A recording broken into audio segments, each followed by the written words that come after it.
everyone. It is July 13th. Tomorrow's the new moon in Cancer.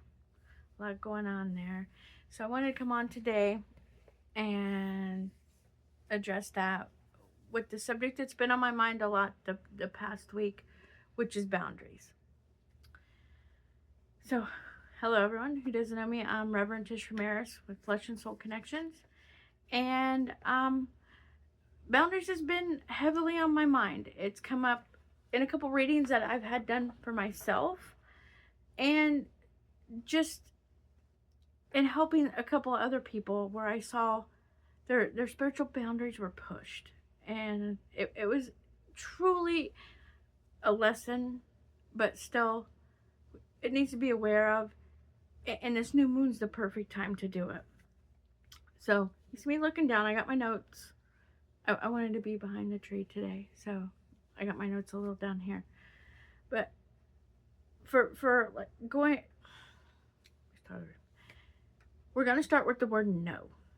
That's a hard word for a lot of people. It was a hard word for me. You know, for a long time, I thought being spiritually open and having that unconditional love, it was just like I loved everything, and there was no reason to say no. I was wrong. I was way wrong, because that hurt me in a lot of ways with different people and in different situations.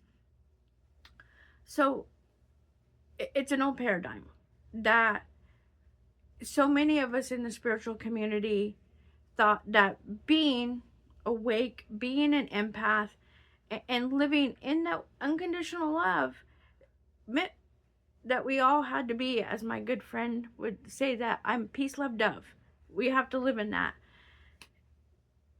And that unconditional love was unconditional tolerance. Never saying no and never making waves and letting everyone access our space, that completely drains us, and actually is the opposite of what we're trying to do. We're showing people, as healers, we don't heal. We show others how to heal themselves. And we weren't teaching anyone anything by having all those fake no's. So I'm here to address today that the no is the core truly becoming who we are spiritually. It's not unkind when it comes from a place of alignment. And the no becomes the ultimate act of compassion and preservation. So with this new moon energy and the emotion behind the Cancer new moon, that's why I'm really adamant about it now. We're sitting right on the doorstep of the new moon in Cancer. It comes around like 2 a.m. tomorrow morning, really early. And Cancer is ruled by the moon. It's the sign of the Divine Mother, the ultimate nurturer, and the deep feeler. And being a Cancer rising, that's how I present myself, and I truly live in those emotions most of the time. But you gotta remember, what is the symbol of Cancer? It's a crab. And the crab is covered by a shell. It's a hard shell. So we got to remember, even though we have those emotions, we have that hard, unshakable outer shell. The crab doesn't have a shell to be mean. It has a shell because its interior is so soft, so sensitive, and so sacred, just like we are. So the new moon is demanding that we build our shell. It's telling us to protect our emotions, but to do it from the most genuine, compassionate place. If you don't build the boundaries now, other people's static, the background noise, their chaos, their projections, it will completely drain the sanctuary of who we are, our inner self. So this part is to the healers, for the healers, and the empaths, that, and the light workers that are watching. A lot of us, think that we're naturally, let me restate that. So many of us are drawn to because of our natural light. And it's like the moth is attracted to the flame. So naturally people come to us. And so many of us want to help. We are here to teach. But with the high vibration most of us have in our crown chakra, that aura that we give off, people are drawn to us. But being a leader doesn't mean that we're better than anybody else. When I say leader, teacher, leader, guide for everyone else, I don't want people to get caught up on a word, that it doesn't mean that we are an open source for just people to pull from whenever they want. Sometimes if we don't lock that vault, and we get depleted. That's why we're tired. That's why sometimes we get grouchy. We get dehydrated easy, because we're running on empty, because we're playing that sacrificial lamb. We're just there saying, no, people, come get it, come get it.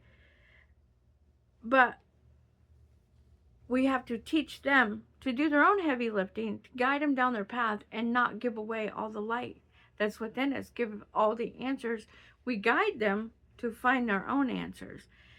And when they come to us and keep asking over and over the same question, meaning they're not even attempting to learn our lesson, that's where that no has to come in.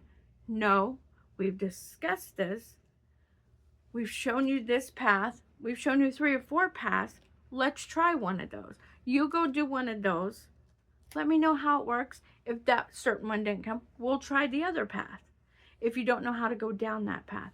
But it's about standing that ground. We can't just keep giving and giving, because there's no boundary and it depletes us. And that's not right. We have to have that, And it's not from a place of being mean. None of us have that mean coreness to us. It's coming truly from self-preservation and compassion. As empaths, as psychics, as light workers, we get flooded with downloads. And this part's for our own personal use. And I was told this yesterday, and it made a lot of sense. I had my aura done, and the lady reading it's like, because mine was all indigo with a little bit of blue over here.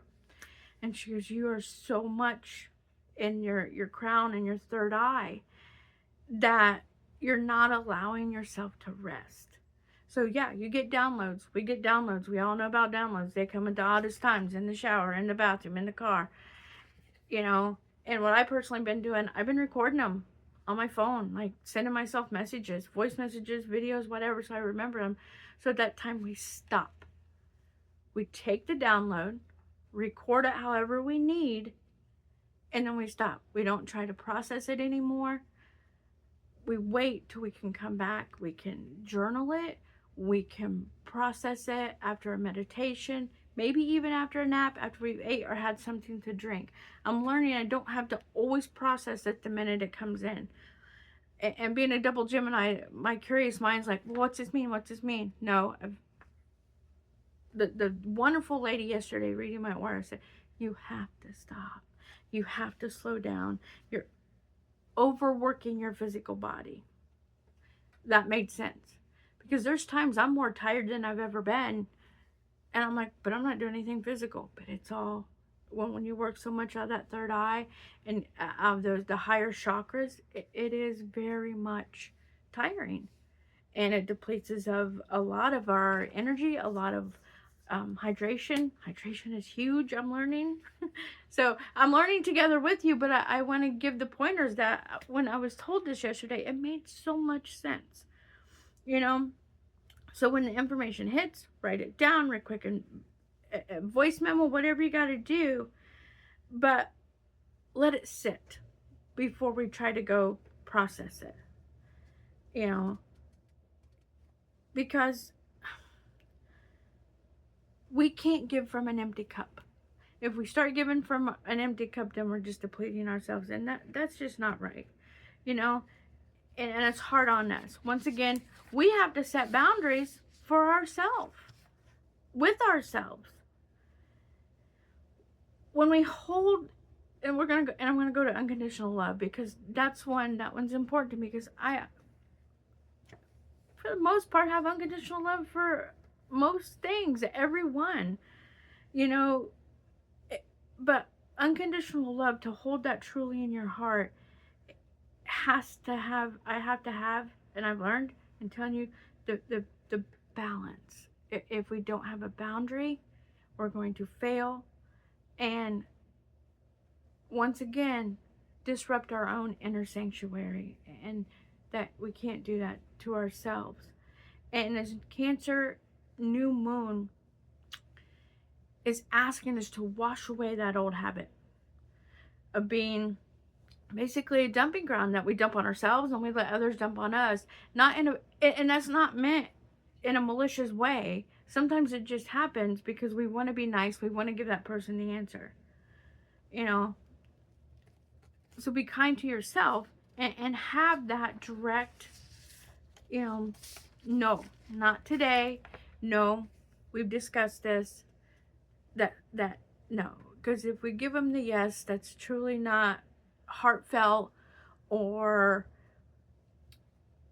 comes from a place of love, we really are failing them and failing ourselves. And I was putting together my notes and stuff for this video, and I came across a tarot of the day. I mean, everybody's got tarot out there, and I pull some of my own. I do mainly oracle cards, but this one, I'm like, oh yeah, this one fits for today. And if you look at it, can you see that? The Ace of Cups. And that's a beautiful rendition of the Ace of Cups. I love that. Like, her cup runneth over. And I use that term a lot. My cup runneth over of love. But as we know, that the Ace of Cups, for those who don't, but most of you do, represents the new beginning. Aces are new beginnings. And in the cups is love. The new beginning of love. And it's the ultimate frequency of self-love, love for a partner, love for a family, love for humanity, a mate, a divine counterpart. And I look at that picture, and it made me happy, because it made me made me think that that her cup isn't just running over with water and love. It's that pure spiritual water, that love that we have for humanity. But if you look, the water can't flow, it can't be shared, and we can't heal anyone or ourselves if the cup itself is cracked or broken. It's just going to leak out and go nowhere and not help anyone. So I leave you with this Ace of Cups. I believe that cup represents boundaries, a full cup. If our no is the vessel, and if we don't have strong, solid walls of our cup, that the divine love can't carry anyone. If that cup is cracked, it just once again spills out into the static of the world. It gets muddled. And no one's winning in that case. So to hold the frequency of the Ace of Cups, you have to protect the vessel it carries in. So that's what I'm leaving you with. Protect your cup, which is yourself, so you can have that cup that runneth over. Thank you so much. Mahalo. You know, I give so much thanks for all you that listen, and